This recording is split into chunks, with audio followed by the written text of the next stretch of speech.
আজকে পিকনিক করছি না, আজকে ঘরে রান্না করছি। আমরা নিজেরা, আমার মা, আমি, পায়েল, মণি, আমরা খাবো মাংস। এই মাংস তো মণি জানো, অঞ্জনা যে, আপনারা সবাই জানে, অঞ্জনা অঞ্জনা একাই খায় সব। অনেক দিন থেকে আমাকে বলছিল যে আমি একটু মটন খাবো মটন খাবো, তাই আমি মটন এনে রান্না করছি ঘরে।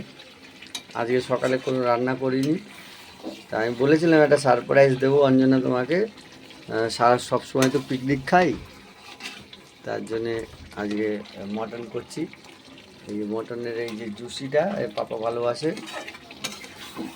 আর কষছে মাংসগুলো পুরো একদম রিয়াজি মাংস, রাজার দোকান থেকে, কেষ্টপুর রাজার দোকান থেকে আনা হয়েছে।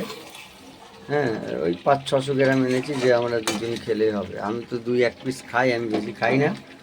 অঞ্জনা পুরো খাবে, অঞ্জনা পুরো খাবে মাংস। বললো আমি এতদিন ধরে খাচ্ছি, আমার ভাল লাগছে না, এই পিকনিক মুরগির মাংস আমি ভালোবাসি না, তাই ওর জন্য মটন এনে দিয়েছি। তা মটন রান্না হচ্ছে, কষছে। বন্ধুরা দেখো, সুন্দর রান্না। আর রান্নার লোক হচ্ছে হরিদা। এই যে আমি রাঁধছি, আমি রান্না করছি। সবই জানো যে হরিদা রাঁধতে ভালোবাসে, আর কিছু না।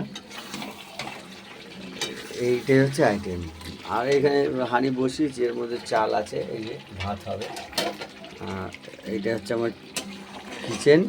আমি এইভাবে রান্না করে খাই, আমার ভালো লাগে রান্না করতে আর রান্না করে খেতে, আর সবার সাথে মিশতে, সবার সাথে মিশতে ভালো লাগে। আমি হ্যাপি, আমার সব ফ্যামিলিরাও হ্যাপি, আমরা সব হ্যাপি ফ্যামিলি। আজকে হচ্ছে পার্সোনাল অঞ্জনাকে মটন খাওয়াবো।